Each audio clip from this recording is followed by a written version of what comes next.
Assalamualaikum warahmatullahi wabarakatuh. Saya Maftuhah Sirajul Asira dengan NIM 2504010006. Nah, jadi hari ini saya bawa video untuk tugas akhir semester dari mata kuliah Ilmu Dakwah dengan Ibu Anita SAG MO.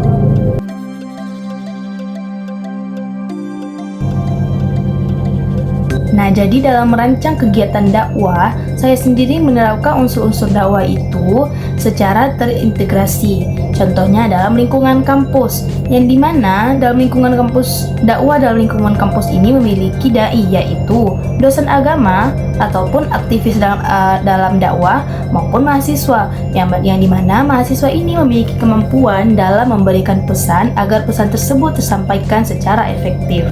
Nah, jadi madu'unya itu sendiri adalah kita yang mahasiswa dan juga remaja-remaja yang berada di sekitaran kampus, yang dimana mereka memiliki karakter yang aktif, kritis, dan juga mereka dekat dengan dunia digital, sehingga kita dapat menyesuaikan materi dakwah dengan kebutuhan mereka sendiri.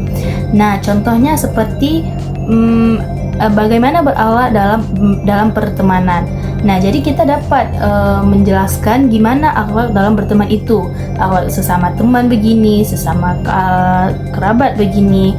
Nah, itu dapat kita sesuaikan dengan kebutuhan mereka. Juga dalam menjaga ibadah di tengah kesibukan, yang dimana jika kegiatan padat, nah kita harus menyempatkan dalam melaksanakan ibadah. Nah, materi-materi seperti ini itu adalah kebutuhan yang sangat mereka perlukan di saat sekarang ini. Nah, jadi metode yang akan saya gunakan dalam menyampaikan dakwah ini yaitu adalah dengan berceramah atau diskusi atau tanya jawab atau berbagi pengalaman yang udah saya alami agar tidak terlalu membosankan dan juga dapat membangun kedekatan yang lebih efektif. Nah, jadi metode yang akan saya gunakan dalam menyampaikan dakwah ini adalah dengan poster digital atau membuat video pendek atau justru langsung bertatapan dengan si mad'u di masjid ataupun di aula kampus.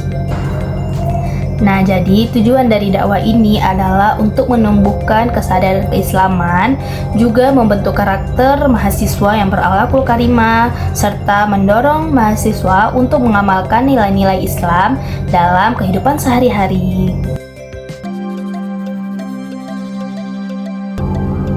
Nah, jadi sebagai seorang dai pemula, metode dakwah bil hikmah itu harus disampaikan dengan cara yang bijaksana dan juga secara lembut dan juga dengan penuh kesabaran. Nah, jadi langkah pertama yang akan saya lakukan yaitu membangun pendekatan personal dengan cara berkomunikasi dengan baik, santai, tidak menghakimi, dan juga menerima berbagai sudut pandang mereka. Nah, setelah itu saya akan berusaha semaksimal mungkin untuk mencari tahu apa penyebab apatis mereka, baik itu dari buruknya lingkungan ataupun masyarakat ataupun kurangnya pengetahuan tentang agama. Nah, setelah itu langkah selanjutnya yaitu saya akan menyampaikan pesan dakwah itu secara bertahap, yang dimana saya menggunakan bahasa yang sederhana, logis, dan juga relevan di kehidupan mereka sehari-hari. Saya juga akan mengaitkan ajaran agama dengan manfaat yang nyata seperti ketenangan hati atau makna hidup, atau juga mencari solusi dalam permasalahan yang sedang mereka alami. Dan saya juga akan menggunakan media yang mereka sukai seperti cerita inspiratif ataupun membuat video pendek atau juga dengan diskusi ringan agar pesan dakwah tersebut lebih mudah diterima oleh masyarakat. Nah, dengan cara ini dakwah tidak akan terasa seperti terpaksa, melainkan dakwah menjadi ajakan yang menyenangkan, juga menyentuh hati dan membangkitkan kesadaran secara perlahan sesuai dengan prinsip metode bil hikmah.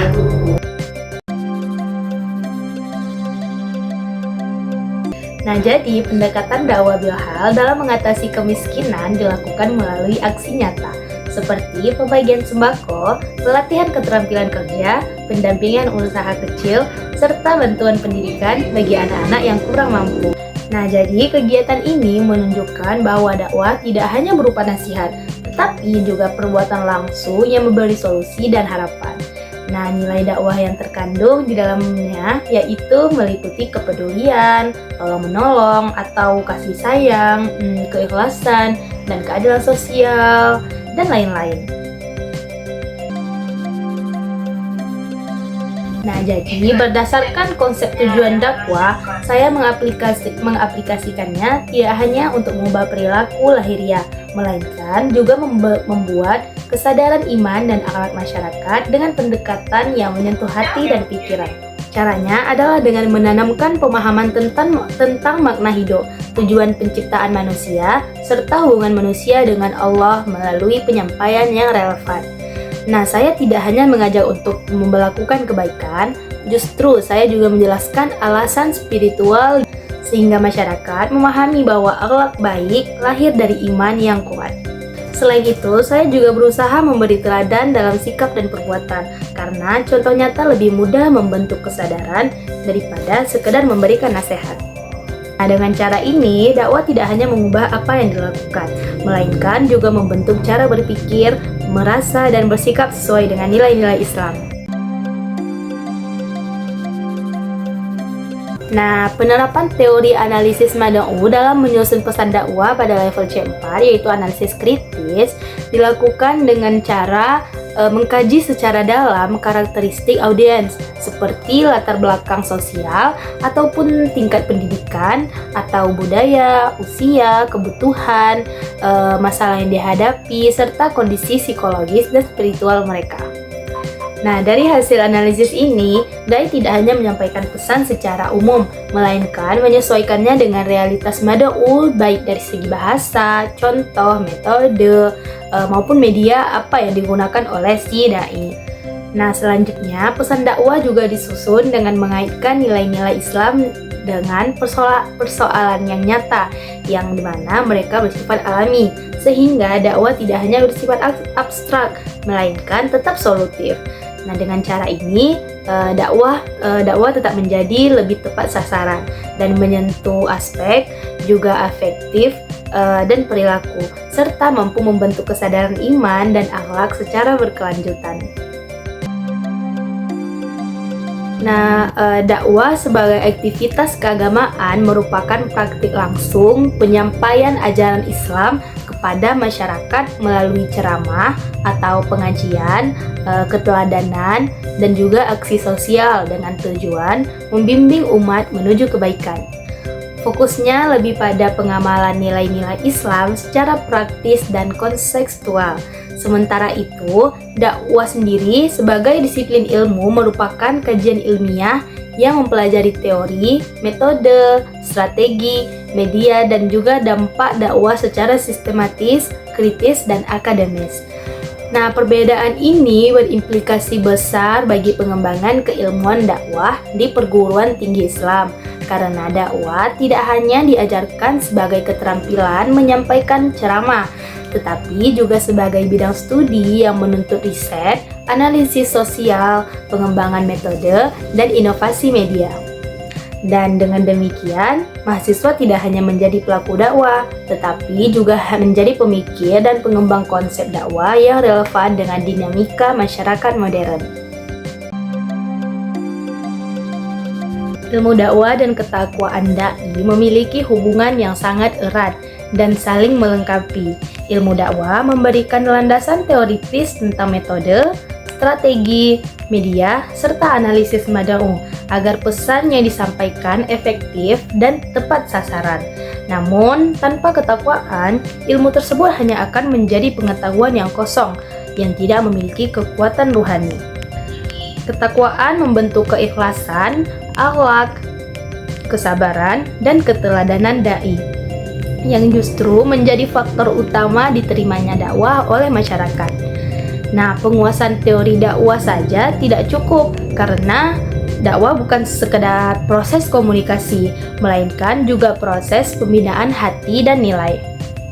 Jika dai tidak memiliki pembinaan spiritual yang kuat, maka pesan dakwah berisiko kehilangan makna, terasa kering, bahkan tidak bertentangan dengan perilaku penyampainya. Oleh karena itu, keberhasilan dakwah sangat ditentukan oleh keseimbangan antara kecakapan intelektual dan kedalaman spiritual. Fenomena dakwah di media sosial yang lebih menekankan popularitas dai dibandingkan kualitas pesan dapat dianalisis melalui perspektif ilmu dakwah sebagai pergeseran orientasi dari substansi ke sensasi. Dalam teori dakwah, tujuan utama dakwah adalah membentuk iman, akhlak, dan kesadaran spiritual umat. Dakwah juga bukan hanya sekedar menarik perhatian, namun algoritma media sosial yang mendorong konten yang viral, emosional, sehingga sebagian dai lebih fokus pada gaya penyampaian, pencitraan diri, dan jumlah pengikut dari kedalaman materinya. Nah, dampaknya terhadap umat cukup serius, yaitu munculnya pemahaman agama yang dangkal, instan, dan kadang keliru karena pesan yang disampaikan tanpa kajian yang mendalam. Selain itu, umat juga bisa lebih mengidolakan figur dai daripada nilai Islam itu sendiri, sehingga dakwah kehilangan esensi sebagai pembimbing spiritual. Oleh karena itu, ilmu dakwah menuntut adanya keseimbangan antara metode yang menarik dan kualitas pesan yang benar, mendalam, serta membangun kesadaran iman secara berkelanjutan. Nah, metode dakwah bil lisan dan bil hal memiliki kelebihan dan kelemahan masing-masing dalam membentuk masyarakat yang beriman dan berakhlak mulia. Dakwah bil lisan unggul dalam menyampaikan ajaran secara langsung, sistematis, dan mudah menjangkau banyak orang melalui ceramah, nasihat, dan dialog. Metode ini efektif membentuk pemahaman kognitif tentang iman dan nilai moral. Namun, kelemahannya terletak pada risiko menjadi teoritis jika tidak disertai teladan yang nyata, sehingga pesan bisa terasa abstrak dan kurang membumi. Sementara itu, dakwah bil hal lebih menekankan pada keteladanan dan aksi nyata, seperti kepedulian sosial, kejujuran, dan juga pelayanan masyarakat. Nah, kelebihannya adalah mampu menyentuh aspek emosional dan membentuk karakter secara langsung karena masyarakat melihat dari konkret nilai Islam. Namun, kelemahannya adalah pesan akidah dan nilai bisa kurang tersampaikan secara eksplisit jika tidak disertai penjelasan lisan. Oleh karena itu, pembentukan masyarakat beriman dan berakhlak mulia akan lebih optimal jika kedua metode ini dikombinasikan, sehingga nilai Islam tidak hanya dipahami, melainkan juga dihayati dan dipraktikkan.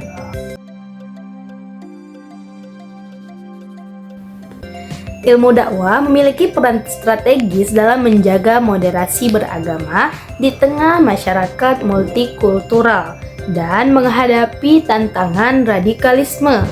Secara teoritis, ilmu dakwah mengajarkan prinsip komunikasi yang bijaksana, dialogis, dan konseptual, sehingga pesan agama yang disampaikan dengan cara yang menekankan nilai toleransi, keadilan, dan kemanusiaan. Dalam masyarakat yang beragam, dakwah tidak boleh bersifat eksklusif dan provokatif, melainkan harus mampu membangun sikap saling menghormati serta hidup berdampingan secara damai.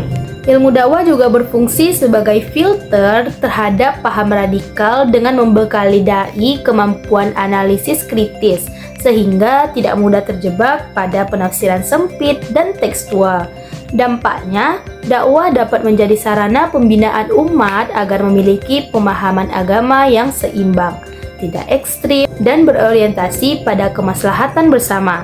Dengan demikian, ilmu dakwah bukan hanya alat penyampaian ajaran, tetapi juga instrumen penting dalam merawat persatuan, mencegah konflik, dan memperkuat harmoni sosial. Segini aja video dari saya, maaf untuk kesalahan. Wassalamualaikum warahmatullahi wabarakatuh.